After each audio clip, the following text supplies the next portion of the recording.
It's winter here in the Great Lakes region, and right now my yard looks, well, pretty dead with winter weather alerts coming across my newsfeed. If you looked at this landscape, grocery store probably wouldn't be the first thing to pop into your head. But just a few weeks ago, this less than 1 acre plot was a literal buffet.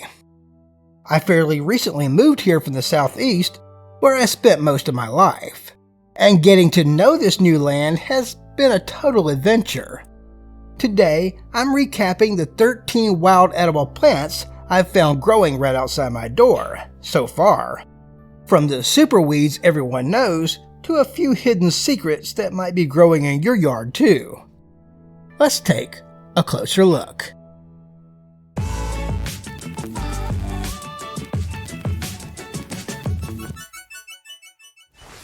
If you like knowing where your next meal comes from, I hope you'll subscribe to the channel. When I first moved in, the very first weed I noticed was the dandelion. It's hard to miss, and once you see one, you start seeing them everywhere, which makes sense since they're quite literally everywhere on every continent except Antarctica. I saw them the second I pulled up to the house in late summer. With those telltale puffs every kid loves to blow into the wind. Of all the weeds in your yard, this is the one you should absolutely be eating. It's packed with nutrients, minerals, and antioxidants, and it's a powerhouse for your liver and kidneys. You could eat the entire plant from the flowers down to the roots, but personally, I prefer the leaves, especially in the spring. I found 2 species of plantain here, and both are incredible little survivors. You'll usually find them as low rosettes of broad leaves hugging the ground, with tall skinny flower spikes shooting up when they bloom. Plantain is often overlooked, but it's full of vitamins A, C, and K, and its medicinal properties are amazing. You can eat the leaves fresh in a salad, saute them like spinach, or mash them into a soothing poultice for minor cuts and insect bites. Personally, I think the narrow leaf species tastes better. It has a milder, more tender flavor that works really well in cooked dishes. I've actually heard from some of you in the community about using plantain as a traditional eye wash. It has a long history in folk medicine. Historically, people would make a very carefully strained and sterilized infusion of the leaves to soothe red, itchy eyes from allergies or dust. It's a fascinating bit of herbal history that shows just how much our ancestors relied on what we now call a lawn weed. To those who brought it up in the comments, thank you. I love learning about these traditional uses from you. I like violet. It's one of those plants that feels like a little secret.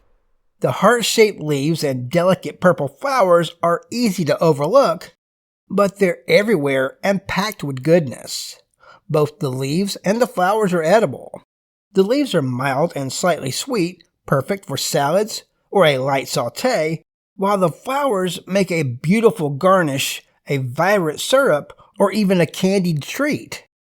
Beyond the kitchen, violet is gentle on the body. It's full of vitamins A and C and has a soothing effect on the respiratory system, making it a great little helper for those nagging winter colds and coughs. It's certainly worth drying some for winter use. I'll be honest, I'm not eating Creeping Charlie. I don't even like the way it smells, but I can't ignore how tenacious it is. It covers a huge part of my yard like a thick green carpet. Maybe if I were more fond of mint in general, I'd feel differently.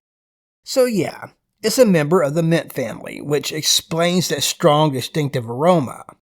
While I won't be putting it in my salad anytime soon, it's actually edible and surprisingly nutritious if you prepare it correctly.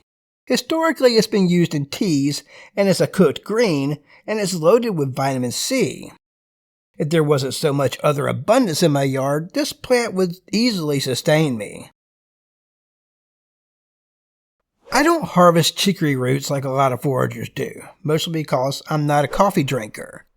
but I can't ignore it growing here. It's a beautiful, hardy plant with those striking blue flowers that pop up into late fall. The roots are famous as a roasted coffee substitute, notably in New Orleans, but the leaves are also great in salads or cooked like other bitter greens. In fact, it's closely related to dandelion.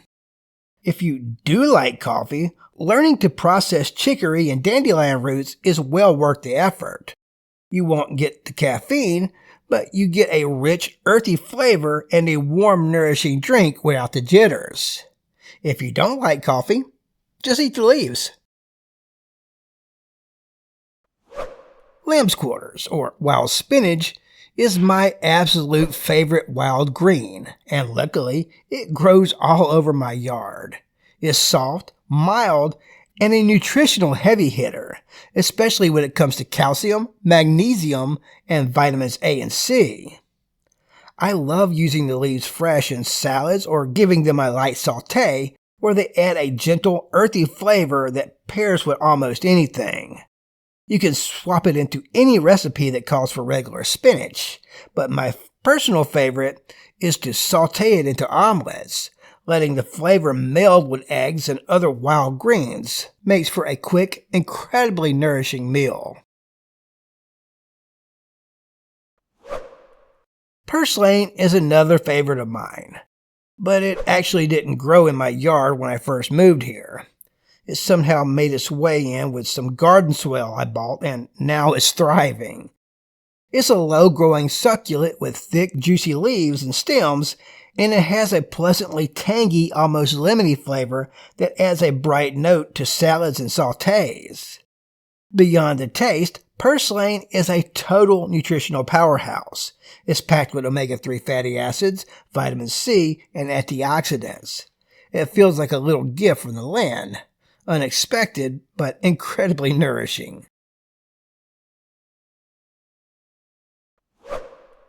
I don't harvest a lot of wood sorrel, even though it grows all over my yard. But you don't need a lot.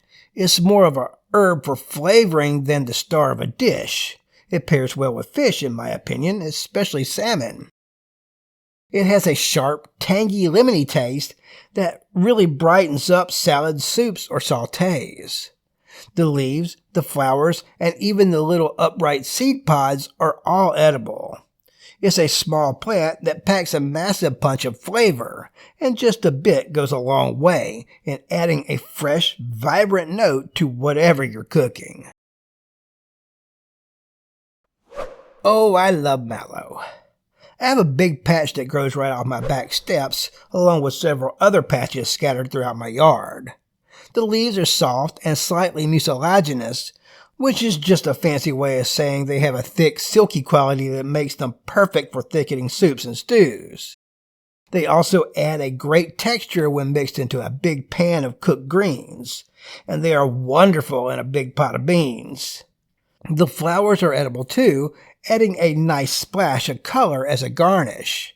Mallow is incredibly gentle on the stomach and has been used traditionally as a soothing herb, which definitely comes in handy as I get older. It's one of those plants that's both delicious and medicinal. Queen Anne's lace is a plant that catches your eye with its delicate, lacy white flowers, but is one you have to approach with a lot of care. While the leaves, stems, and roots are all edible, when identified correctly, it's easy to confuse it with poisonous lookalikes. Because of that risk, I don't recommend it often in my videos. The roots have a rich carrot-like flavor if you like chewing on wood, and the young leaves can be used in small amounts in salads or sautés. Honestly though, I don't think it tastes good enough to justify the harvest. One interesting note is its history. The seeds were traditionally used as a form of post-coital birth control. For this reason, this plant isn't recommended for anyone who is pregnant or is trying to conceive. It's a fascinating plant with deep roots in traditional medicine, but for the dinner table, there are much better options in my yard.